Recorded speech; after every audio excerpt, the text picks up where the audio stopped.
Today we're going to be reloading some Hornady XTP 45acp 185gr, and that's coming up next here on Just to Be Outdoors Reloading.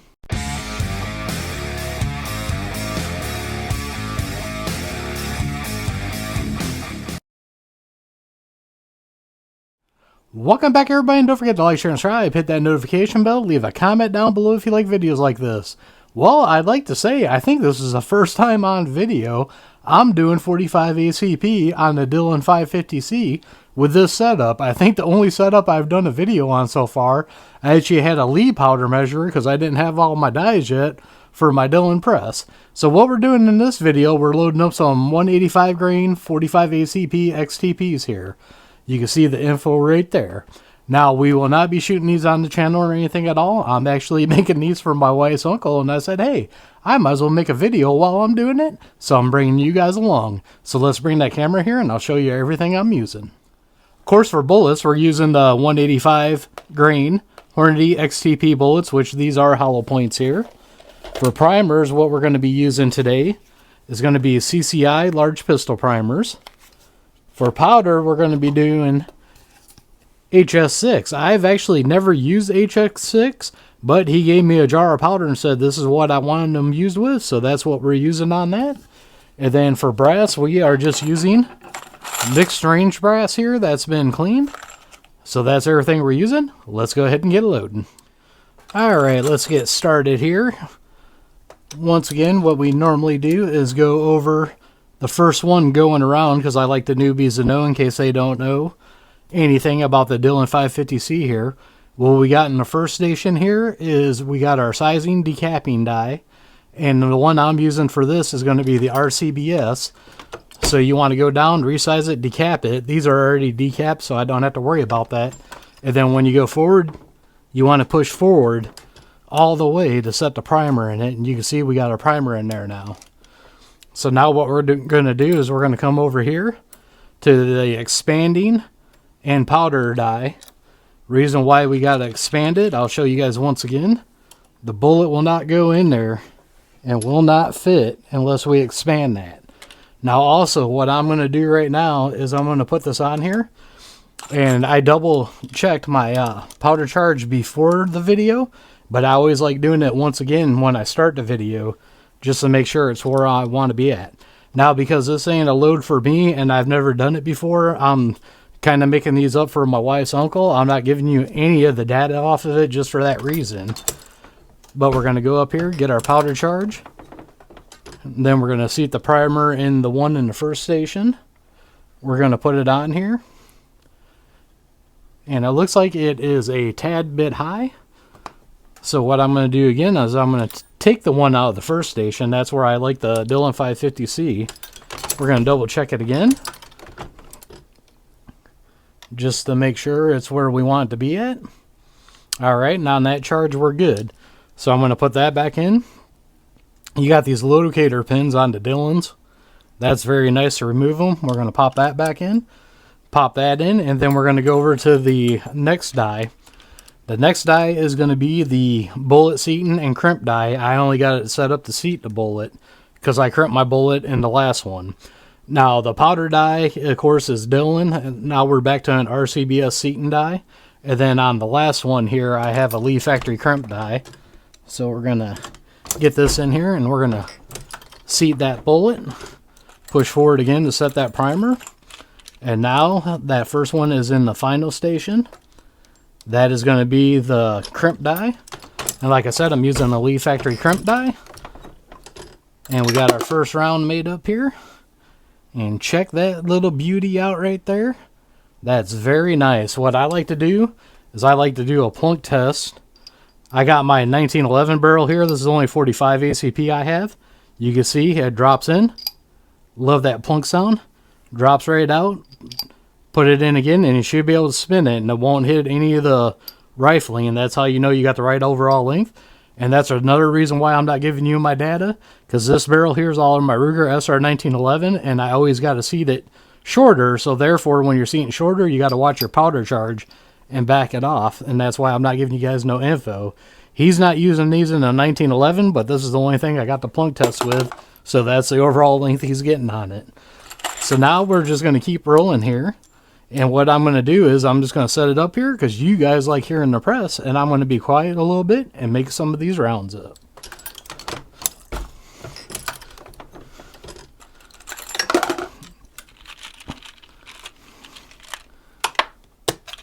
Oop, I dropped that one. I'm actually going to pick that up here. And the reason for that is I'm making the whole 100 rounds up, so I want to pick it up here. Alright, let's go back in the quiet mode.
Just double checking that primer there. Sometimes when it feels real light, I like double checking the primer on there. Now, this won't be the last 45 ACP video we're done on here. He actually gave me 1,000 rounds of 230 grain Berry's plated bullets to load up for him also. And he was really nice about this because what I'm doing is I already loaded some 9mm for him. And we've done plenty of 9mm on the channel, so I didn't record any of that. But what he did was he gave me some 9mm bullets and brass and stuff that he's paying me basically to reload these rounds with. So in exchange for doing this for all of them, he's letting me keep some of the 9mm stuff that he had. And I really appreciate that because I shoot a ton of 9mm on my channel and always can use the extra. And I told him since I only got the 145 right now, I was like, I got plenty of 45 bullets and everything, so I wasn't really worried about it. I'll put a card for the video up. I had Hoosier Bullets send me some semi-wad cutter 200 grain 45 ACPs. They sent me like 500 of them. And because I don't shoot a lot of 45, that'll last me for a long time, so I really don't need no 45. I've actually had a couple of YouTube buddies send me 45 ACP bullets too for videos. I've just been way too busy to get around to them. We'll do videos on those also, but I really don't need a lot of 45. I did have a Smith & Wesson M&P 2.0 full size that was 45 ACP, just like my 10mm. I really didn't care for it. It was a good shooting gun and everything, but it was hard to get my cast bullets the feed in it right, and I just did not want to deal with it, so I ended up getting rid of it to buy something else. Now, what I want to do to replace it sometime, I just got to quit buying other stuff, is I'm probably going to end up getting a Glock 21 to replace it. If you follow the channel, I'm not a Glock fanboy, but I do like Glocks. I shoot Glocks good, and they're the only ones that have a 45 in my price range that it's easy for me to save up money for to get. What I would really like for a 45 though would be the FN, I think it's the FMX 45 Tactical. That gun looks sweet, but once again, that's a little bit out of my price range. It's like double the price of what the Glock is. I'm going to move this back here real quick. So I really would like that, but right now it's wintertime, and my part-time job is mowing, so I'm not mowing right now. So basically, I got no income coming in, extra income, I should say, during the wintertime. Because if you guys, I just realized I didn't have my pin in there. I'm surprised I didn't wreck the rounds. But my part-time mowing job pays for a lot of stuff I do on both my channels, and right now it is the week of Thanksgiving, and I'm done mowing for the season, so I won't be getting paid again until probably March of next year. So I ain't got a lot of money to spend on extra stuff. Right now, the money I do have saved up, I'm looking for a replace a certain gun. I used to pocket carry a SIG P365 380. Well, I originally bought it because I wanted my wife to have it, because she was carrying a Burst of Thunder 380 and I wanted her to have the more rounds. And she finally went out to the range with me one day. I got her to shoot it, and she said, yeah, she goes, keep the Bursa, you're not getting this back. And ever since that day, she ordered a holster for it for her, and she's been carrying that, which I liked because it's lighter than the Bursa, and it carries more rounds than the Bursa, and it even shoots better than the Bursa. So that's kind of why I bought that gun, so I'm not real heartbroken about it. So that's pretty cool there. So since I had the pocket holster and everything, I'm trying to save up, and I'm just trying to get a regular SIG P365 and just the 9mm. They use the same holster, so I would already have the holster for it, so that's what I'm saving up for my next gun. And then maybe I'll start thinking about a 45 ACP again. I've got way too many 9mm. They're fun and everything, but I just got way too many of them. I got on a big kick of sitting there and building the Glock Gen 3 clones. So, yeah, I need to lay off the 9mm after that. I am going to do a powder check again just because I am not used to this powder. Usually I do it once, like around halfway through, I'll double check it. Because I'm not familiar with this powder, I don't know how consistent it meters and everything. I'm going to do it a couple of times here. And we're still right where I want, so that's good. And some people ask me about that, how often I check it. Normally, if I'm doing a powder that is for me, and I'm used to, like HP 38 or Tight Group, I'll check it at the beginning of the loading session. And about halfway through, I'll check it again, but usually it's dead on. When I'm not used to a powder, like here, we're using the HS6 that I'm not used to. Usually I'll check it. I'll probably check it one more time before we get close to the end, just to make sure we're on track to where we need to be. Right now, what I can do, I can see down and see the top of it in the case here. And I've had people ask me about the lighting I use. All the lighting on all my presses is from KMS Squared. I have a discount code for you guys down in the description on that, because I get a lot of questions about that. And that's who I use for lighting. Love their products. Made in America. Gotta love that. So let's go back into quiet mode again. As soon as I do that, I get one that don't want to go in. What do we got going on here? There we go.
Oop, drop the piece of back brass. Be right back. Alright, like I said, I want to pick those up here because I'm doing exactly 100 rounds and want to keep it up. Now, one question I do have for you guys is, this is November 2024. It's the week of Thanksgiving that this video is being made. I got this press December 2023, the week after Christmas, so I'm coming up on 1 year of owning this press. Leave a comment down below if you want me to do a 1 year review and show you exactly everything I have set up with this. If that's a video you guys would like to see, I'll make that video. If you guys don't want to see it, I just won't make it. But I figure since I had it for almost a year now, I would give you guys an idea, like a review of what I've had issues with, what I like about it, what I'm using, because I'm using quite a few different things on it. You know, like I said, I use a KMS squared lighting, and then there is other stuff that I'm using with it. It don't come with a roller handle. This one is just a Dillon roller handle. But you got people like Inline Fabrication that does roller handles also. If I didn't buy this all from the same place that I got it from, I probably would have got an Inline Fabrication roller handle for it because I like using Inline Fabrication stuff. But since I got this all from one certain place and they had everything, I just ordered it all at once. That way I didn't have to pay shipping from two places. That's the reason why I did that. Because when I ordered this press, I ordered all the conversion kits for every caliber I reloaded for at the time. So I got that, everything shipped with, I think they were even doing free shipping because of Christmas or because of the holidays. So that's the reason why I went with the Dillon roller handle or the Inline Fabrication, was I didn't pay shipping on it, and if I would have got it through Inline Fabrication, I would have had to pay shipping. So it was cheaper for me to go this way. And I actually got blessed because of all you guys using my affiliate links over Christmas and Black Friday. That's actually what paid for this and bought all this. So I really do appreciate you guys. If it wasn't for you guys, I would still be loading on my Lee Loadmaster that I fought with all the time. And I'm so glad that press is gone. Not dissing on Lee because I still got the Lee Classic Turret press. But I like this one way better than the Lee Loadmaster. Alright, what I think we're going to do is we're getting down here. So I am just going to go into quiet mode again so you guys can listen to the press.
Alright, when that goes off, that means we got about 4 left to do.